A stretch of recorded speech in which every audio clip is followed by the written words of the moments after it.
Hello, everyone. Welcome to today's session where we are going to talk about how to discover the perfect diet for you.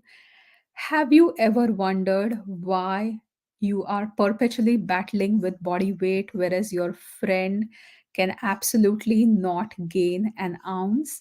Have you ever thought why you are someone, who needs to get kick-started into doing things, whereas your spouse is like an energizer bunny who's always self-motivated and constantly doing things? Or have you ever wondered why you have a certain family member that's anxious all the time, whereas another one will be cool as cucumber? So the answer here lies in Ayurveda, or the Ayurvedic Prakriti, which is also the body constitution. In Ayurveda, we talk about the three main doshas: Vata, Pitta, Kapha. Vata is the wind energy, Pitta is the sun energy, and Kapha is the moon energy.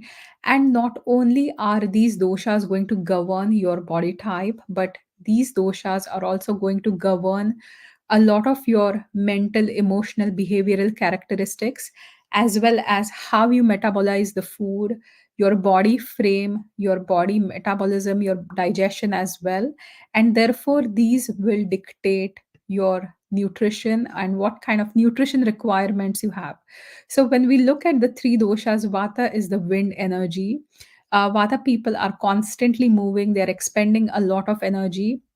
Their digestion, I say, is like the sieve where a lot of the nutrients are not absorbed completely. So just like a sieve, you will see that a lot of water, if you pass it through the sieve, not everything is going to stay.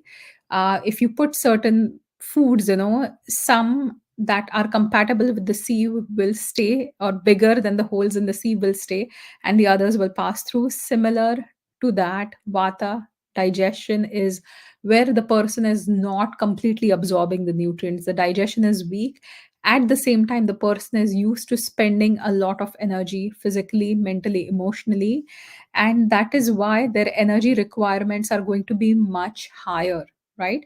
So, Vatas are going to need very nourishing foods, extremely nutrient dense foods, as well as grounding foods, because Vata people are somebody who like to move and their mind is busy as well. So grounding and stability is super essential. So having a good fat, having a diet rich in fats, having a diet rich in complex carbs. Vata dominant personality should never go on a low carb diet, because that is going to further aggravate your vata. And especially from an emotional standpoint, you are going to need complex carbs, you are going to need root vegetables to be able to bring a lot of stability to your body. Now the second dominant dosha could be pitta, right? Or the second dosha is pitta. If you have pitta dominant in your body, you have a very strong metabolism.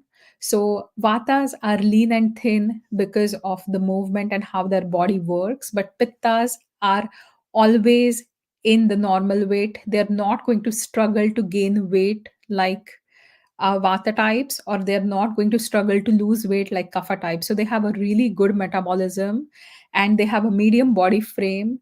The only challenge they have is their body can get heated up very easily due to excess pitta.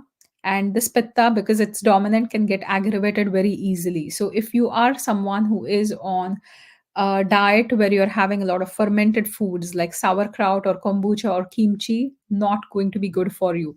If you are having a lot of spicy foods, it won't work well for you, especially if you're having the sharp or pungent spices, because that will further stoke the pitta and create more imbalances. So pitta types are going to thrive on a cooling diet. They are going to benefit from a lot of hydrating foods. Fruits are most compatible with pitta in the fresh form. Vatas often will need to stew certain fruits to make it digestible, but pittas, because of the strong digestion, most fruits are extremely compatible with them.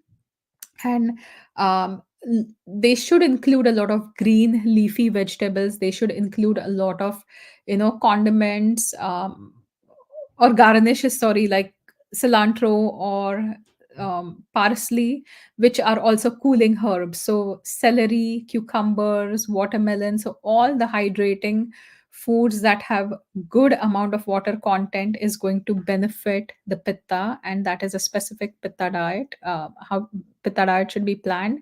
Now, for people who have a vata pitta dominance or a pitta vata dominance, you will have to look at incorporating aspects from both vata and pitta. Vatas require the warmth, pittas require the cooling, which is kind of opposite, but you can go by how your body feels at, how your body has been feeling lately.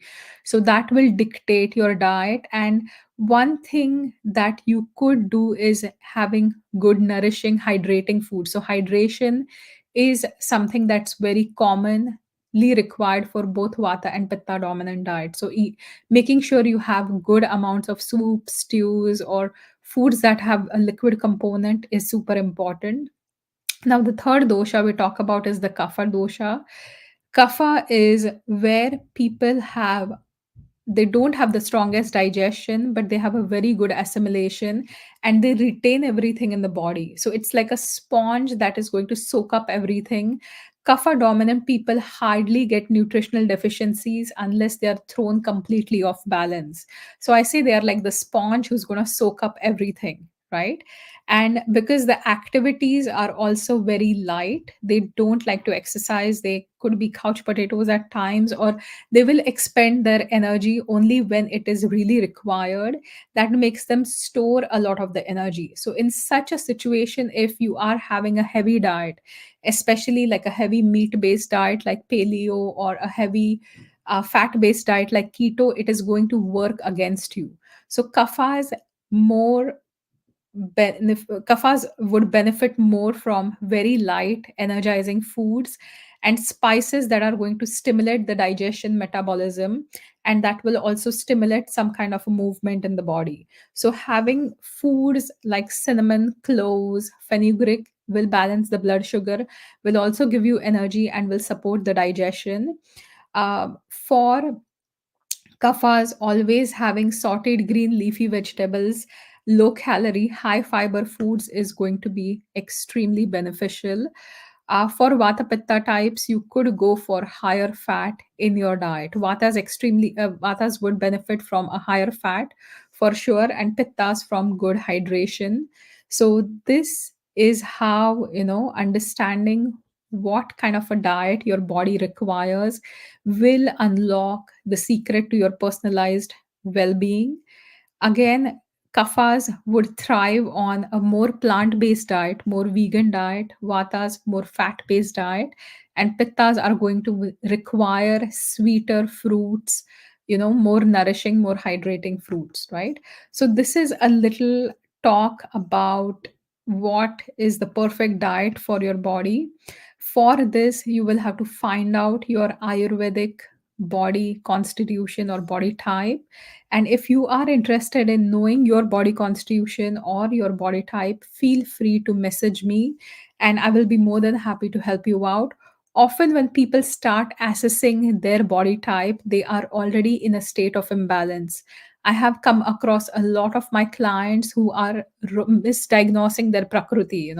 They will think that they are a Vata dominant individual when in fact they are, Vata aggravated, and the treatment for both is going to be very different. The dietary management for both is going to be slightly different, because we have to look at your primary dosha, or what in fact is your body type and what is that imbalance, right? So this is a little talk on Ayurvedic body type. I hope this helps you. If you have any questions about your body type or any dietary changes related to your body type, feel free to post your questions below. Again, this is not a live recording. By the time you see the recording, I will still be in on my silent retreat. So once I'm back, I will make sure I answer all your questions and queries. Thank you, and have